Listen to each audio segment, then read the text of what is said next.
저는 일간지를 제가 보니까 우리 사회의 이 지도층 인사에 대해서 품격, 이 품위지수, 이 품위지수를 조사해가지고 뭐 이제 보도해 놓은 게 있더라고요. 거기 보니까 사회 좀 전반에 이 지도층의 인사들이 이 품위지수가 낮아.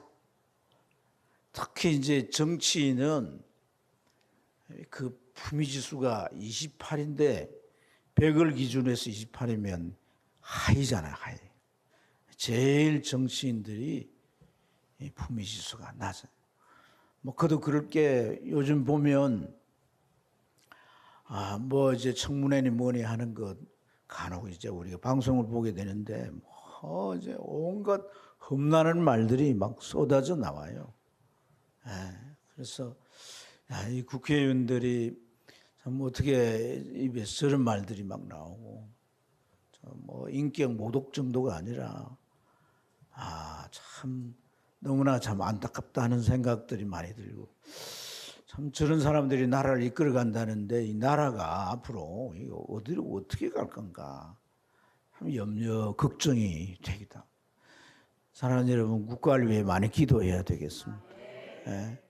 10월쯤 되면 또 인권 조례 뭐 이런 게 아마 또 그 국회에서 통과되게 되면 교회가 이제 사실 어려워지게 돼요. 교회에서 설교 시간에 하나님의 말씀을 따라 동성애 문제나 이런 얘기하면 누가 고발한다든지 이러면 목사가 잡혀가게 돼 있어요. 법을 만들어서 그 법을 어긴 것이 되니까. 이런 여러 가지 그 참 안 좋은 상황들이 예견되고 또 참 이 정치인들의 모습들을 보면 정상적이지 않다 이런 생각들이 많이 들어요. 이 후진국일수록 이 지도층 인사들의 부정부패가 심해요. 선진국일수록 이 지도층의 사람들이 윤리 도덕이나 자기들의 어떤 일에 있어서의 어떤 그 능력이나 역량면에 아주 지수가 높습니다. 그래서 지도하는 사람들이 이끌어가는 자들이잖아요. 그들이 그런 참 역량과 함께 좋은 인격의 모습을 보일 때 그 지도를 받는 일반인들이 참 백성들이 따라갈 수 있는 것이고 또 국가가 바른 방향으로 갈 수 있게 되는 것인 줄로 믿습니다. 노블레스 오블레주란 말이 프랑스 말인데 그 말이 명예에 준한 의무도 행해야 된다 뭐 이런 말이거든요. 우리가 사회적인 지위가 있다면 그 지위에 걸맞는 그런 도의적인 행위가 뒤따라야 된다는 것은 참 우리가 쉽게 알 수 있는 중요한 가치인 줄로 믿습니다. 신앙 세계에도 품위가 있어요. 우리 그리스도인들은 신령한 품위를 가진 자들이에요. 아멘입니까? 바울사도 그랬잖아요. 우리는 그리스도의 향기다. 꽃에 향기가 나잖아요. 향기가. 우리는 그리스도의 향기를 나타내는 거죠. 주님의 성품을 가지고 주님의 은행을 나타낼 때 그 안디옥 교인들이 세상 사는 안디옥 그 시민들이 저들이 그리스도에 속한 사람들이다 그렇게 칭해 주었던 것처럼 오늘 우리가 참 주님의 그 향기를 나타내게 될 때 하나님께 영광이 되고 또 영혼들을 옳은 길로 인도해 놓은 전도의 효과가 있는 것인 줄로 믿습니다. 근데 성도의 그 품위 여러분들을 이렇게 쭉 옆에 사람들 보세요. 참 성도로서 품위가 있잖아요. 예? 품위가 있어요. 난 요즘 제가 참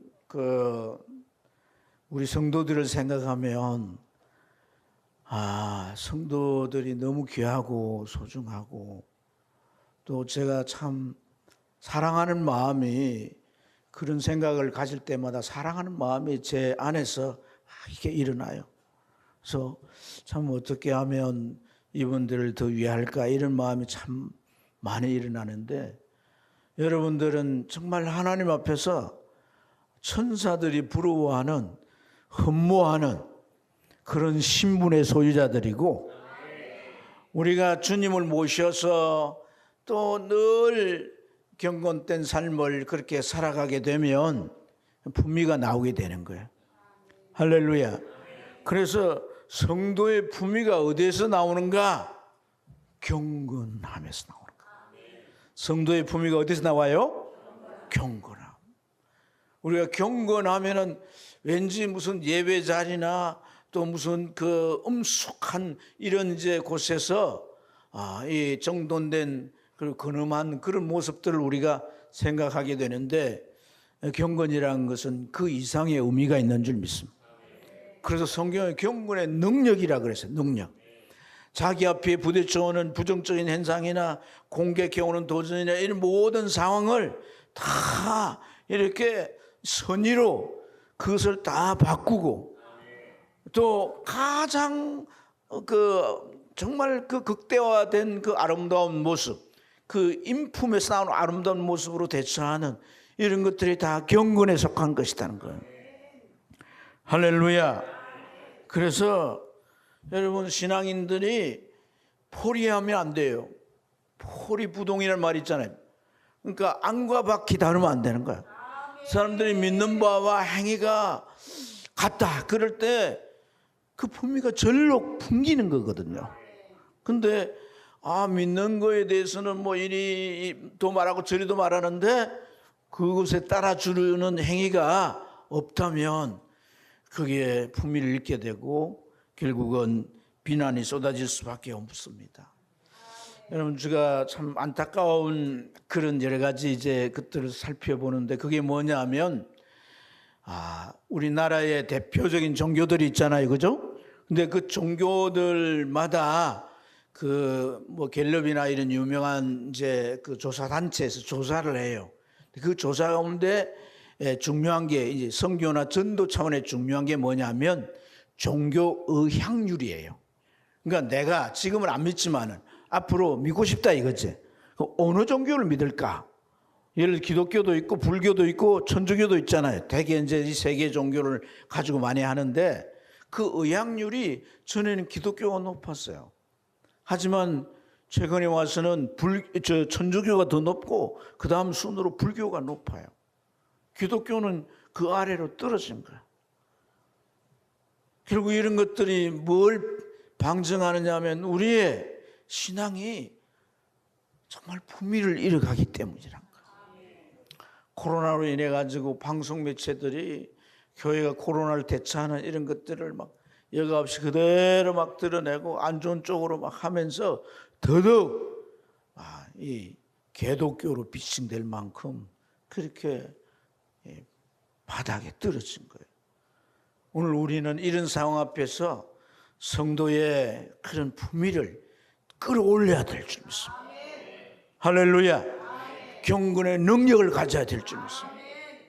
그래서 오늘 우리가 읽은 이 말씀은 제가 이제 아주 세 구절만 뽑아서 읽었지만은 그 속에 이 경건의 신비가 있고, 이 경건이 가지고 있는 능력이 우리 삶을 어떻게 만들어내는가 하는 것들을 말씀해 주고 있습니다.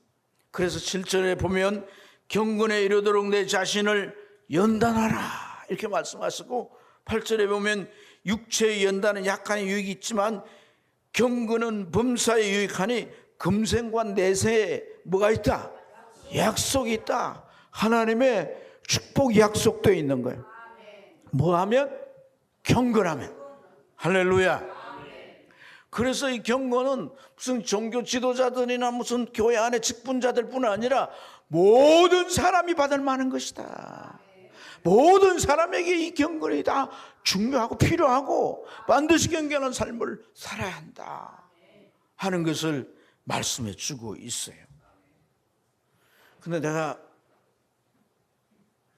이렇게 아주 자세를 바르게 하고 엄숙한 뜻, 근엄한 뜻 이런다고 저분 경건하다 그렇게 하진 않거든요. 아까 말씀드린 대로 경건 풍겨나야 돼. 할렐루야. 그러려면 우리 안에 경건의 능력이 배양되어야 할 줄 믿습니다. 경건의 능력을 소유하는 여러분들이 되실 주님 축복합니다. 경건의 능력을 만드는 경건의 자료가 있어요. 그게 뭘까? 우리가 경건의 능력이 우리 안에 차곡차곡 세워져서 그냥 절로 막 이렇게 향기가 풍기듯이 이렇게 풍겨나는 그런 경건의 자료가 무엇일까? 오늘 여기 에베소 교회와 1세기 교회에는 경건에 대해서 잘못 가르치는 사람들이 있었어요. 그러니까 경건의 재료를 아주 이상하고 잘못된 것을 제시하는 사람들이 있어요. 오늘 우리가 읽은 이 말씀 가운데 7절에 보면 망령되고 흩어난 신화라는 말이 나오잖아요. 그죠? 신화.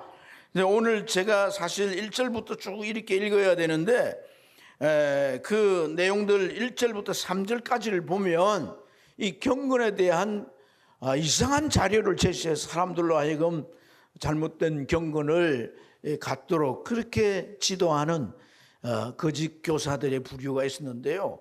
그 첫째는 뭐냐면요, 금욕주의입니다. 금욕주의. 뭐라고요? 금욕주의. 뭘 금욕하느냐? 그 말씀해 보면 2절에 혼인을 금하고 또 음식들이 다양했지만 그 규정을 정해놓고 이건 먹어도 되고 이걸 먹지 말아야 되고 하는 그런 이제 그 규정대로 지키도록 하는 그런 금욕주의가 있었단 말이에요.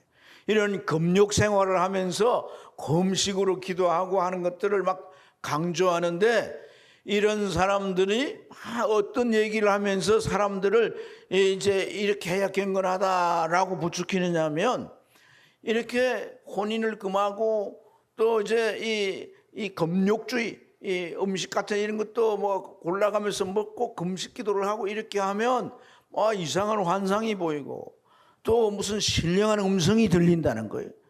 그게 경건이다. 이렇게 가르치면서 이 금욕주의를 자꾸 이제 전파하고 지도하려고 하는 거예요. 우리가 이 신앙의 세계에는요, 환상이 보이거나 음성이 들리는 것 있을 수 있어요, 없어요? 있어요. 네, 있어요. 그런데 그게 경건의 목표가 돼서는 안 되는 거단 말이에요.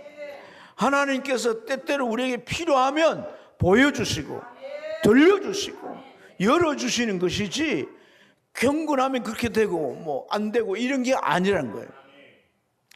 그래서 이렇게 사람들을 지도하면서 미혹할 뿐 아니라 또 하나가 오늘 아까 이제 우리가 7절 읽었던 이 신화라고 하는 것인데, 신화라고 하는 말은 쉽게 말해서 꾸며낸 얘기예요. 없지만 그것을 이제 꾸며내서 여러 가지 신화를 만드는데, 이 신화라고 하는 것은 종교와 연관이 많이 되어 있어요. 어쨌든 이러한 이 신화에 대해서 그 당시에 그 헬라 사회에서는 이런 신화가 너무 많았는데 이 신화를 다 알고 그것들을 막 쫙 줄로 깨서 설명하면 굉장히 교양 있는 사람으로 그렇게 취급을 받았습니다. 뿐만 아니라 교회 안에는 성경의 구약시대의 그 위대한 인물들이라든지 다 특별하고 신비한 인물들 있지 않습니까?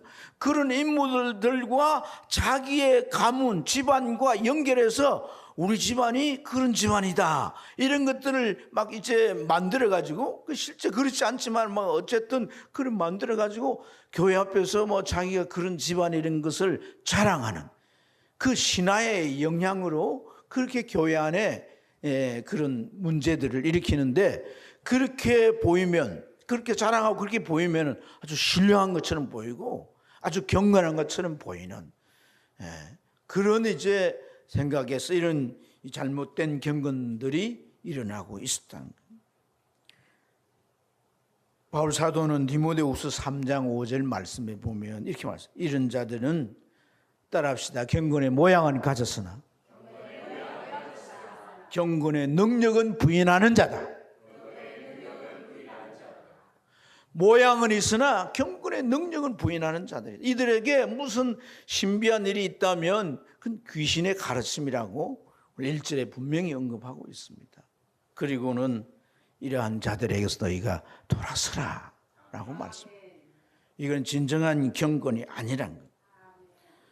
경건이 무슨 금욕이나 고행이나 이런 것으로 신비한 체험을 하는 것이 성경이 말하는 경건이 아니라는 거예요. 여러분, 성경이 말하는 경건이라고 하는 게 뭘까요? 예? 물론 경건이라는 단어가 하나님 앞에 서다 이런 말이지만은 이 경건이라고 하는 개념의 의미가 뭘까? 자, 우리가 성경 한 군데를 좀 찾아보면 좋겠습니다. 디모데전서 3장 16절이에요. 한번 찾아서 같이 읽어보면 좋겠습니다. 디모데전서 3장 16절 찾으셨나요? 같이 읽도록 하겠습니다. 시작. 그도다 경건의 비밀이여 그렇지 않다 하느니 없도다. 그는 육신으로 나타남 받으시고 영으로는 어렵다 하심을 받으시고 천사들에게 보이시고 만국에서 전파되시고 세상에서 믿음 받으시고 영광 가운데 올려주셨느니라. 자, 여기 그라고 하는 건 누구냐면 예수님을 말하는 거단 말이에요. 예수님이 육신으로 나타나고 영으로 어렵다 함을 받으시고 천사들에게 보이시고 만국에 전파되시고 세상에 믿는 바 되시고 영광 가운데 가셨다는 것은 예수님의 일생을 지금 말하는 거단 말이에요. 아멘. 아멘. 근데 본래 그분은 어디 계셨어요? 하늘나라에 하나님의 품속에 계셨던 성자이셨단 말이에요. 성자 하나님.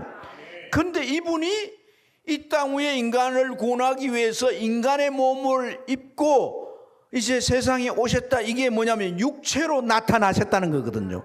이 육체로 나타난 이 신비가 경건이란 거죠.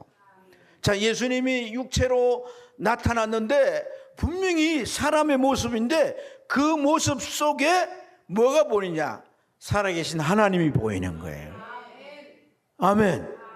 예수님이 인간에 불과한데 예수님이 행하시는 그런 행위나 그의 입에서 나오는 말이나 그의 품성이나 모든 게 하나님이 나타나는 거예요. 그 속에서. 그래서 아주 사람들이 놀랄 만한 일들은 뭐예요? 기적과 표적이 일어나는 거잖아요. 뿐만 아니라 예수님 입에서 나오는 말씀은 서기관들이나 성경교사들이 가르치는 말씀이 아니라 권세 있는 새 교훈이라. 그 말씀을 들으면 감화가 되고 그 말씀을 들으면 정말 그 말씀대로 살겠다는 믿음의 결단이 일어나게 되고 정말 그렇게 살아가는 모습과 함께 동일하게 우리에게 보여지는 것이니까 살아있는 하나님의 말씀인 것이죠. 할렐루야. 그래서 예수님 속에 정말 인간이 볼 수 없는 하나님이 드러나는 것, 나타나는 것. 이게 경건이었다는 거예요. 경건. 그리고 그 다음에 내용이 뭐예요? 영어로는 어렵다 하심을 받으시고, 이 말은 예수님께서 부활하신 것을 말하는 거예요. 그가 이제 살아있을 때 육으로 보였지만 죽으신 후에는 부활한 영으로 나타나신 줄로 믿습니다. 근데 그 부활하신 예수님을 어렵다 하셨다는 거예요. 주님이 부활하신 그 결과가 어렵다, 인정을 받았다는 의미인데요. 물론 우리가 죽음이라고 하는 것은 나이가 많아 죽거나 사고가 나거나 병으로 죽지만은 성경에 근본적으로 인간의 죽음이 온 그 원인을 죄로 규정하는 거예요. 그래서 이 죄로 인하여 우리 인간이 죽는 것인데, 그래서 죽음이 그냥 육체의 죽음만 끝난 게 아니라 그 영혼이 하나님 앞에서 지은 평생의 죄를 다 이제 심판받고 영원한 형벌에 떨어지는 것이 죽음의 전부란 말이에요. 전반적인 의미란 말이에요. 근데 예수님이 십자가에 죽으셨으나 분명히 죽으셨고 장사됐지만은 부활하셨다는 것은 그가 죄가 없다는 거예요. 할렐루야. 죄가 없는 분, 의로운 분으로 그렇게 증명되셨다는 거거든요. 33년의 생을 살았지만은 그런 죄를 짓지 않을 뿐 아니라 죄를 이기며 살아가는 삶. 그게 경건의 능력이에요. 그게 경건이었다는 거예요. 예수님의 경건이었다는 거예요. 할렐루야. 천사들에게 보이시고 만국에 전파되시고 세상에 믿는 바가 되시고 또 하늘에 올라가셨다는 것은 그의 사명을 감당한 것인 줄로 믿습니다. 그 사명을 완벽하게 감당하시고 그리고 하늘로 올라가셨다. 전 일생이 이 땅 위에 오신 그 목적을 실현하고 하나님의 아들로서의 삶을 충분히 살아내게 되었던 결정적인 요인이 뭐란 거예요? 경건이란 거예요. 그래서 경건이란 것은 무슨 뭐 눈에 이상한 게 보이고 음성을 듣는 이런 차원 정도가 아닌 거예요. 할렐루야! 할렐루야! 그의 삶이 하나님의 자녀로서 성도로서 사명을 받은 자로서 일생을 성공적으로 살아내게 하는 게 경건이에요. 이런 경건의 능력이 저와 여러분의 있기를 주의 이름으로 축복합니다. 할렐루야. 그렇게 하기 위한 기본적인 수단으로 5절 말씀에 말씀과 기도로 거룩해진다라고 말씀했어요.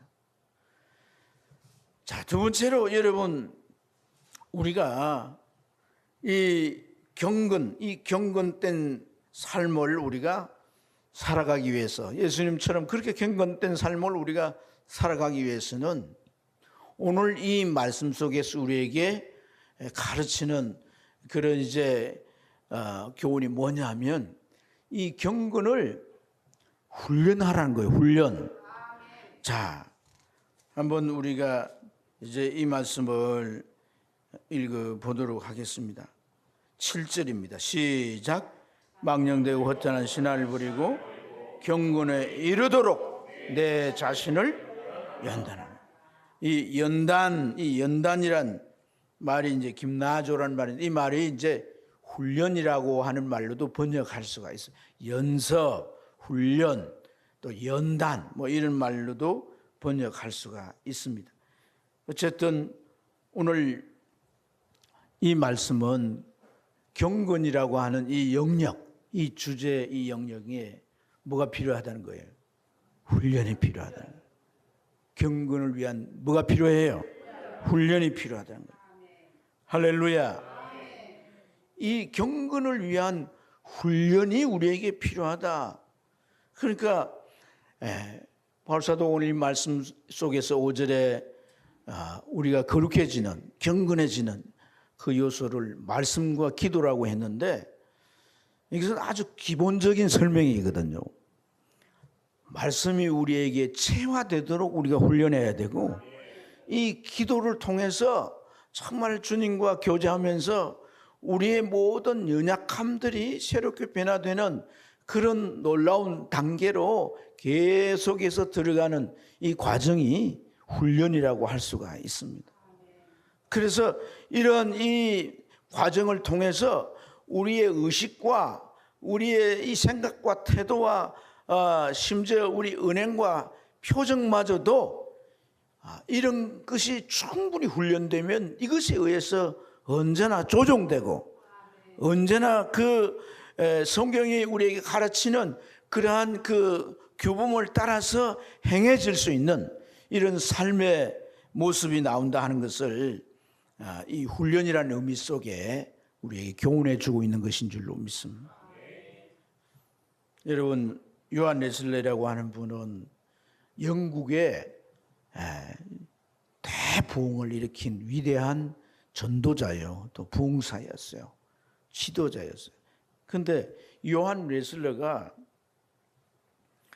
참 그 영국을 하나님 앞에 돌아오게 하고 그래서 막 엄청난 회개 운동이 일어나고 요한 웨슬레를 통해서 교회 안에서만이 아니라 영국 사회 자체에 변화의 물결이 일어날 정도로 놀라운 역사가 일어났거든요. 그러니까 영국이 대개혁되는 그런 일에 이 요한 웨슬레가 쓰임 받았다는 거예요. 그냥 교회 안에서 성도들 중심이 아니라 세상으로 그 사회까지 변화되는 그런 큰 역사에 쓰임 받았는데 이것은 하나님의 함께 하셨기 때문에 그런 줄 믿습니다. 성령이 강력하게 그를 사용하셨기 때문에 그렇게 된 줄 믿습니다. 그런데 이 요한 웨슬레가 정말 중요하게 생각하는 게 있었다는 거예요. 오늘 이런 놀라운 변화, 이런 정말 많은 사람들이 주님 앞에 믿고 사람들의 그 은행이 변화되는 이런 놀라운 역사들, 이것은 성령께서 하시는 일인데 그 성령이 누굴 통해 역사해? 자신을 통해 역사한다는 말이에요. 그러니까 그 자신이 이런 성령의 역사의 통로가, 온전한 통로가 되기 위해서 중요한 게 뭐냐? 자신의 경건이라고 생각한 거예요. 내가 경건하지 못하면 이 역사에 내가 쓰임받을 수 없다. 하나님의 그 놀라운 능력이 나타나는 일에 통로가 될 수 없다. 그런 판단을 하고 그는 이제 경건된 삶을 위해서 스스로 자문하는 질문을 7개를 만들어서 늘 질문하는 거예요. 늘 질문. 첫째가 뭐냐? 나는 항상 기도하는가? 항상 기도하는가? 그러니까 이 기도는 무시의 기도예요. 무시의 기도. 언제나 기도하는 거예요. 사람과 대화를 하는 중에도 이제 마음 한켠에는 기도하는 마음인 거예요. 또 하나는 매 순간 내가 하나님 앞에 즐거워하는가? 하나님 앞에 즐거워해야 되는 거예요. 상황이 어렵고 힘든 상황이 와도 우리가 하나님 앞에 즐거워해야 되는 거예요.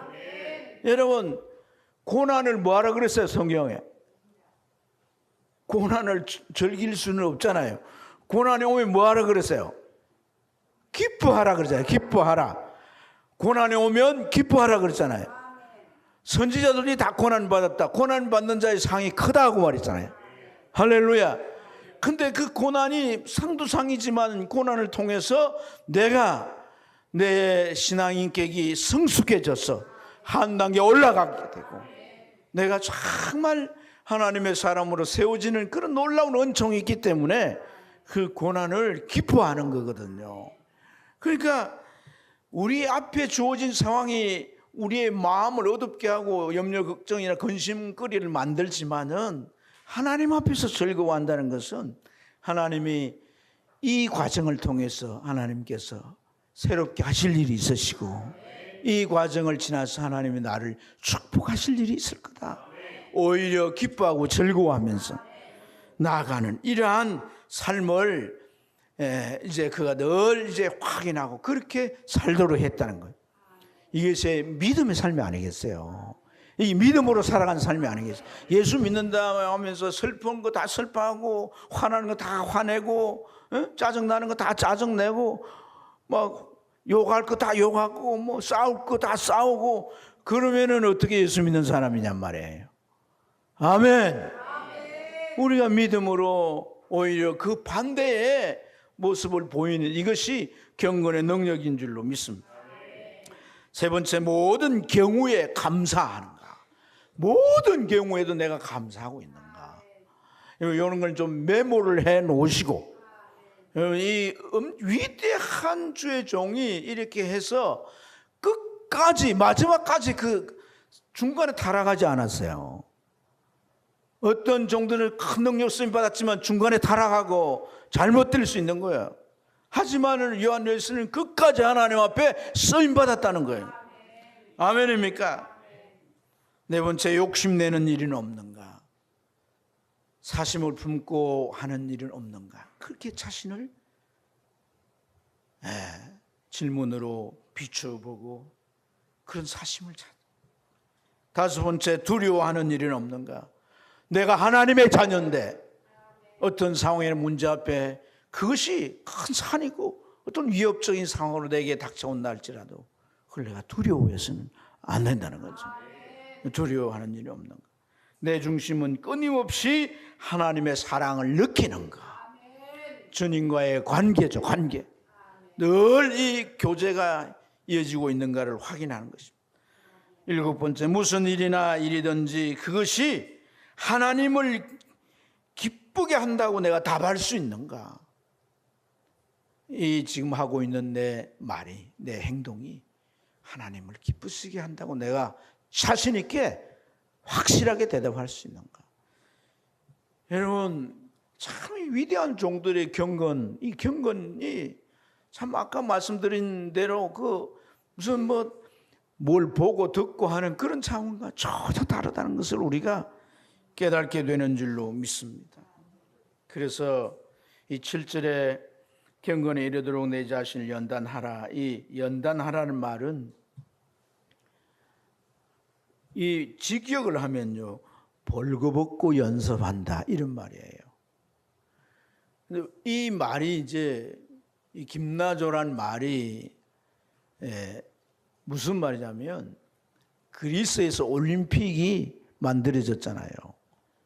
2년마다 하다가 4년마다 이제 4년마다 하는 게 구체적인 어쨌든 그 올림픽이 이 그리스에서 만들어질 때 그때 한 4개 종목인가 하는 것으로 시작되는데 그 대회를 하기 전에 선수들이 옷을 다 벗고 훈련한다는 거예요. 그런데 그 훈련이 자기 안에 있는 정말 그 최대치, 최대한의 그 힘이나 최대한의 할 수 있는 걸 막 이렇게 하면서 그렇게 최대한 그렇게 할 때 그렇게 하고 거기에서 더 노력할 때 조금씩 발전하게 되는데 그렇게 애쓰는 훈련의 모습을 이제 막 이 옷 벗고 옷을 벗어버리고 훈련하는 그런 모습을 이 경건을 연습하는 것으로 이렇게 상상하게 만드는 말이란 말이에요. 오늘 우리가 경건의 연습이 그냥 대충 해서 되는 문제가 아니라는 걸 깨달았습니다. 아멘입니까? 정말 우리 요한 웨슬레가 말한 이러한 이 7가지를 항상 자기 삶 속에 지키려고 한다면 그럼 반드시 성장을 거듭하게 될 줄로 믿습니다.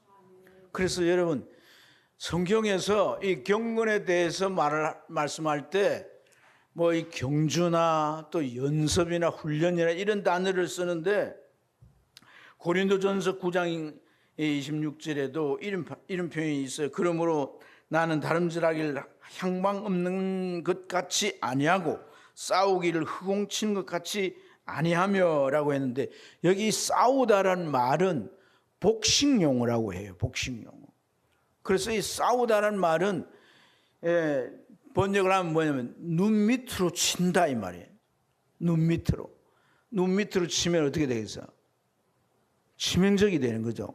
급소를 치는 거예요. 눈을 치면 눈 실명되니까 안 되잖아요. 눈 밑으로 치는 거예요.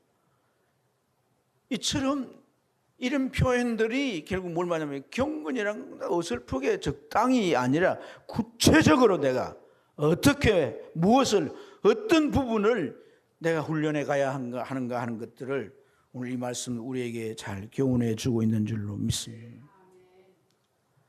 여러분 얼마 전에 파리 올림픽이 끝났잖아요. 그죠? 근데 그 파리 올림픽 선수 가운데 배드민턴 개인 종목에 금메달 딴 선수가 있잖아요. 뭐 요새 이슈가 돼가지고 안세행 선수. 이 안세행 선수가 이제 뭐 중학교 다닐 때부터 이미 이제 이 천재라 이래가지고 발굴대에서 대표단에 뭐 훈련하고 이랬는데 이제 여러 가지 이제 잘하는 그런 이제 재능도 있지만은 그 선수가 금메달을 따기까지 어떤 훈련을 받았냐면요. 이 배드민턴을 이렇게 이제 치면 그게 엄청나게 운동량이 많잖아요. 그리고 볼이 어디로 날아와 떨어질지 모르는 거예요. 그 친구 이렇게 치는 거 보면 틱 치는데 이쪽에 떨어지고 틱 치는데 이쪽에 떨어지고 그러니까 상대편 선수가 막 여기 갔다가 나중에 체력이 빠져갖고 이 앞에 떨어지는데도 주지를 못하고 그냥 그 자리에 주저앉은 있는 이런 모습을 봤단 말이에요. 그죠? 근데 그런 기술이 나올 수 있도록 한 훈련법이 있다는 거예요. 그게 뭐냐면 이 채를 만약에 들었다 하는 이 채를 배드민턴 채를 이렇게 드는데 이 겨드랑 사이를 10cm를 뗀다는 거예요. 10cm. 이게 몸에 베이드로 한다는 거예요. 아니, 여러분 눈이 바짝바짝 하시네요. 이 10cm를 이렇게 떼는데 10cm를 이렇게 떼면 스윙이 크다는 거예요.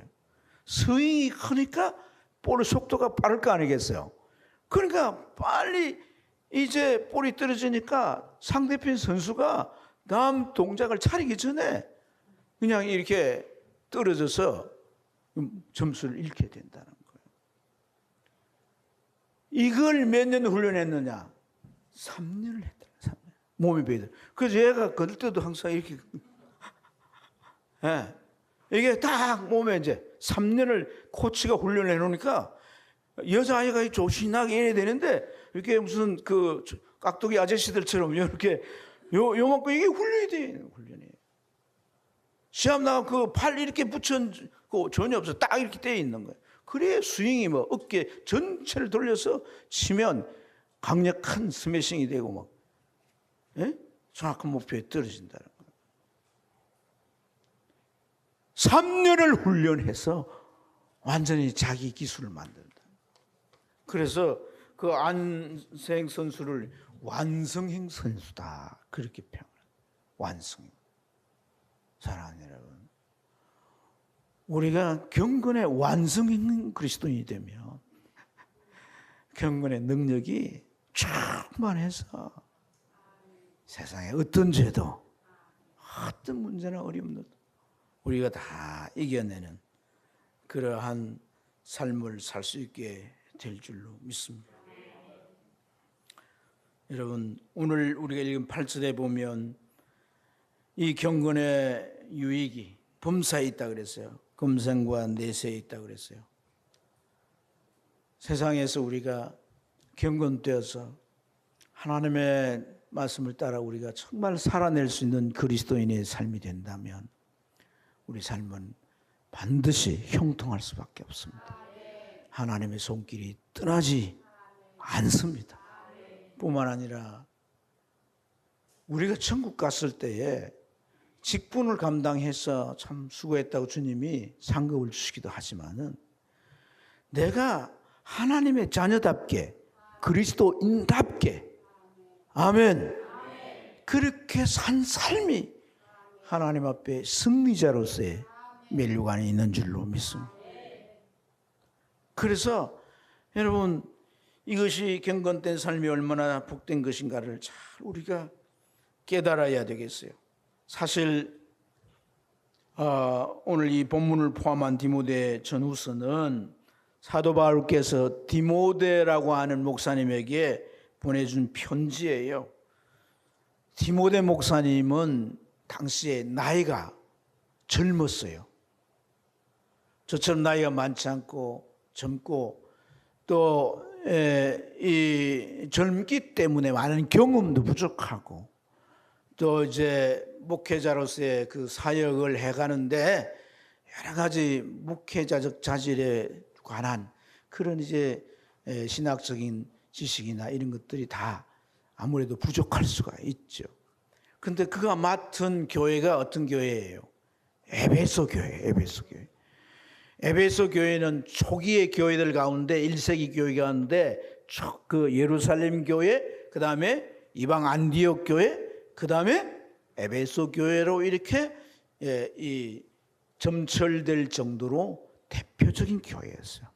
그런 큰 교회에 이 젊은 목사님이 가서 목회를 한단 말이에요.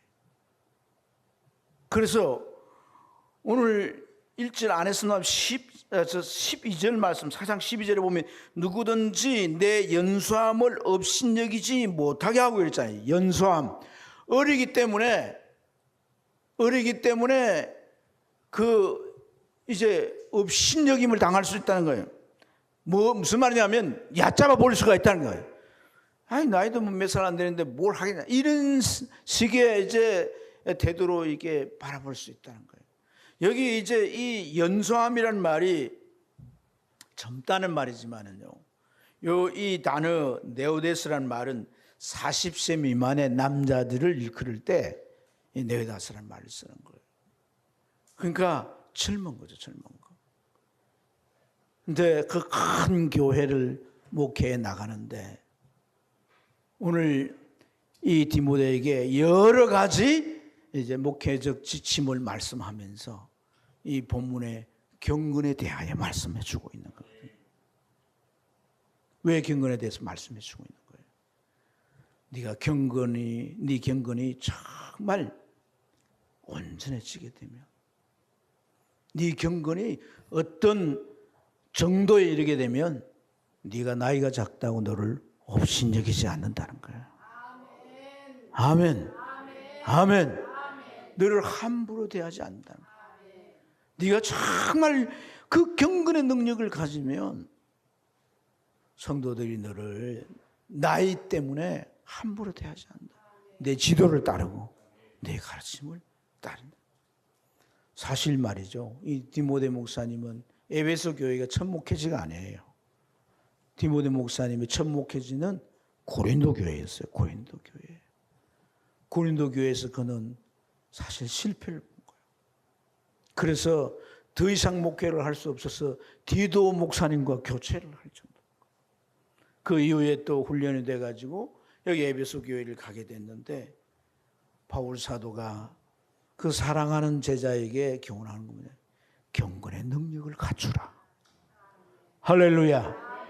경건의 능력을 갖추면 네가 에베소 교회를 잘 섬겨서 세울 수 있다라고 하는 것을 말씀해 주고 있는 줄로 믿습니다.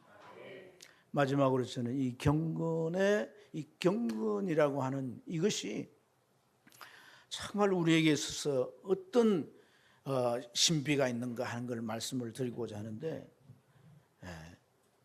그 바다물과 강물이 만나는 곳을 솔트 라인이라 그래요. 뭐가 만나는 곳? 바다물과 강물이 만나는 것을 솔트 라인. 근데 이 솔트 라인은요, 고정되어 있지 않는 거예요. 이동하는 거예요. 비가 와 강물이 많아지면 바다 쪽으로도 이동하고, 또 강물이 불어나면 바닷물이 불어나면 강 쪽으로 이렇게 이동을 하는 거예요. 솔트 라인. 이 솔트 라인은 경건의 척도와 같은 거예요. 내가 경건되게 살지 못하면 온갖 세속 것들이 내 안을 점점 쳐들어와서 삶을 잠식해 가게 되는 거예요. 생각도, 우리 은행도, 모든 것들을 잠식해 가는 거예요.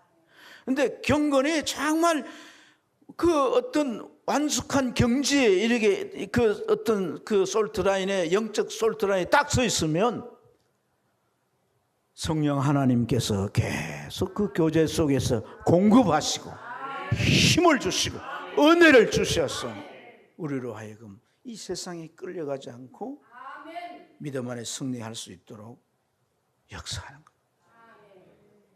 이 경건, 이 영적 솔트 라인은요, 주님을 만나고 교제하는 지점인 거예요. 주님을 만나고 교제하는 이 지점이 회복되시길 축복합니다. 할렐루야. 그래서 참 주로부터 오는 그 능력을 힘입어서 여러분 삶이 주 안에서 풍성한 공급과 함께 복되시길 주님을 축원합니다. 기도하겠습니다.